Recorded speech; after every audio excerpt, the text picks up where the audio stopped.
recouvrir le plancher de la salle à jardin, que ce soit une 4x4 ou une 4x8. Je vais montrer un petit conseil pratique qui va sauver beaucoup de temps pour couper les planches, parce qu'on va devoir couper, c'est des planches de 40 pouces, de 1x6. Le plancher est 48 pouces, ce qui veut dire qu'on va devoir avoir des joints.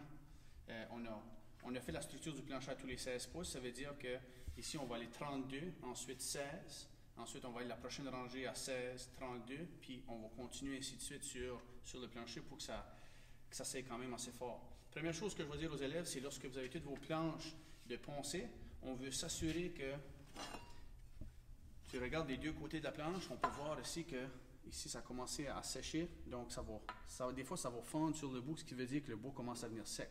Okay? C'est pas grave. Ce qu'on va faire, on voit que ce côté-ci n'est pas brisé, il n'est pas encore fondu tout à fait, ça fait qu'on va utiliser ce côté-ci.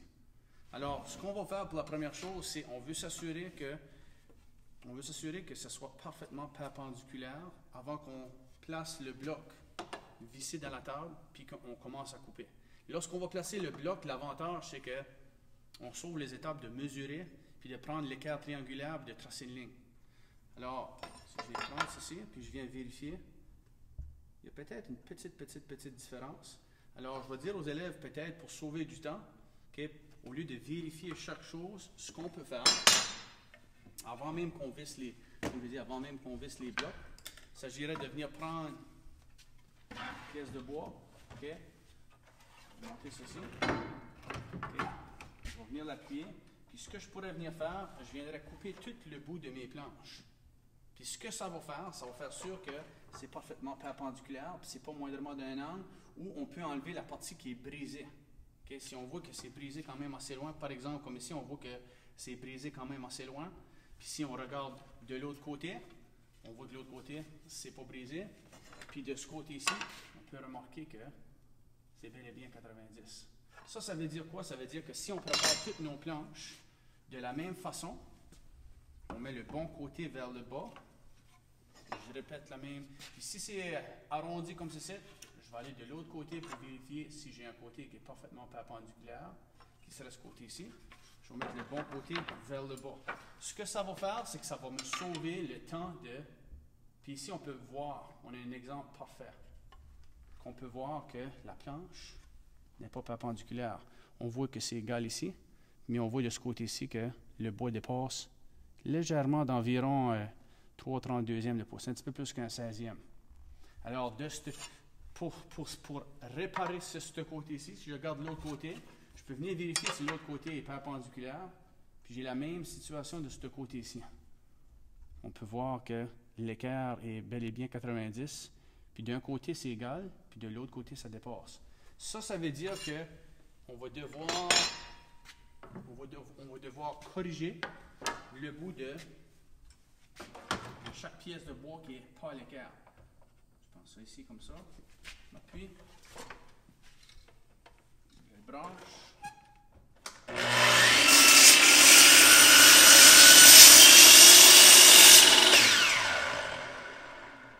Une chose est importante lorsqu'on va couper aussi, qui serait un rappel, ici c'est du bois dur, donc on devrait essayer de ralentir, que lorsque par exemple je coupe un morceau de 2x4 qui est du bois mou, on va s'apercevoir que la résistance est beaucoup plus grande. Là, je viens juste de placer mon côté 90 degrés. Je vais placer de ce côté-là, puis je vais répéter sur les pièces de bois qui ont besoin d'être corrigées.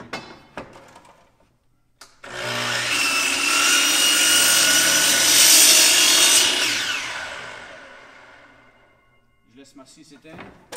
Ensuite de ça, c'est le côté-là qui est 90. Je viens de placer dans ma pile. Puis je continue à faire ça avec toutes les pièces de bois. On est censé avoir même chose ici, on voit que c'est pas à l'équerre là. Je regarde l'autre côté.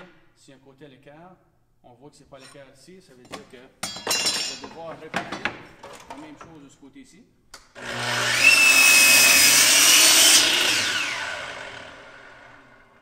Toujours garder les doigts à 6 pouces de lame.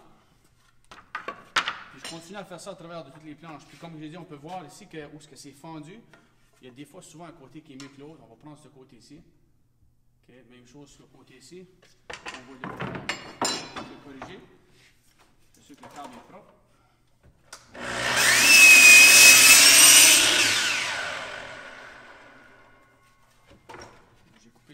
là. Puis je continue, je répète ça jusqu'à temps que j'ai toutes mes planches. Dans ce cas-ci, on a fait 6, c'est suffisamment assez pour la démonstration. Et là, si je veux faire tout le plancher, j'ai mes 48 planches.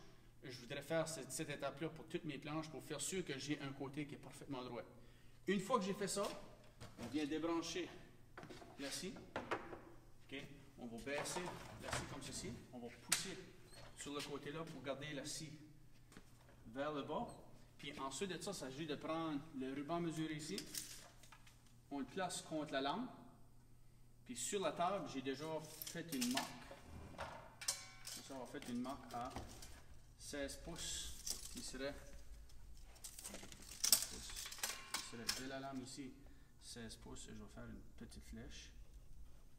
Puis on peut voir que sur la table, où j'ai fait la flèche, je vais faire 16. Puis ensuite de ça, je vais faire 32. Donc, juste ici, ce que je viens de faire, si j'ai 16, puis ici j'ai 32. Si je commence avec mes longues pièces de bois premières, je vais commencer avec les longues pièces de bois. Ce que je vais venir faire, prendre un bloc de contreplaqué, faire sûr que le dessus de la table est propre. Puis ensuite de ça, on va prendre le bloc.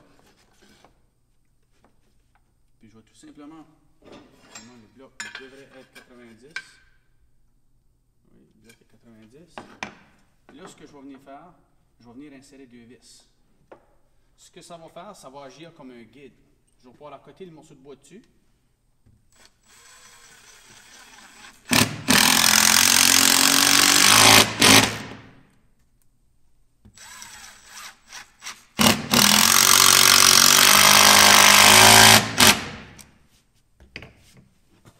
Alors, si jamais j'ai besoin de bouger légèrement, je peux prendre un bloc et je peux venir taper. Maintenant, ce que je vais faire, je vais venir vérifier si mon gabarit est bien ajusté. Je prends ma planche, je l'appuie contre mon bloc. Okay. Puis ce que je vais faire, je vais venir juste pour dire, faire une petite marque. C'est bon de brancher de nouveau.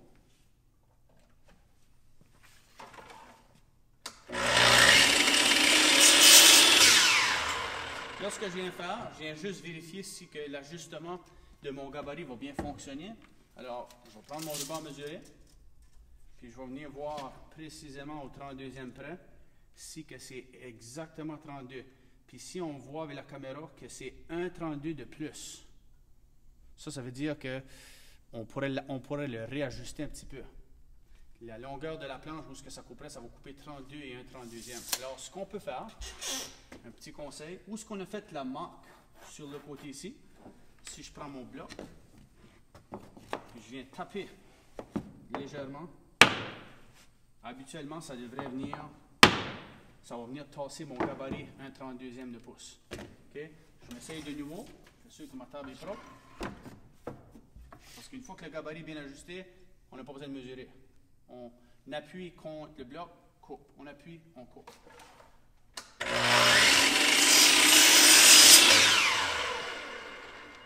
Là, si on remarque, on va remarquer que où ce que j'ai coupé, on peut voir la deuxième coupe que j'ai faite.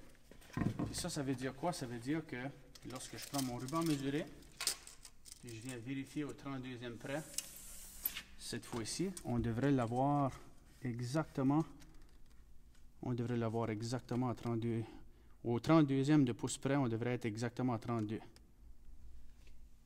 Donc ça veut dire que là, on n'a plus besoin de mesurer. Puis on va avoir besoin de faire, si le nombre de pièces de bois qu'on va avoir besoin de faire pour le plancher, que ce soit un 4x4 ou un 4x8, il faudra calculer sur le plancher combien de pièces de bois qu'on va devoir mettre. Okay?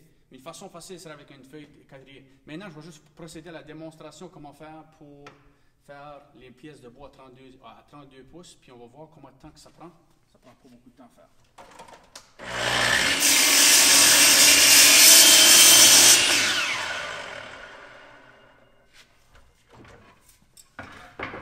Une pièce de bois, la pièce de rebut, je prends ma prochaine pièce, puis je continue.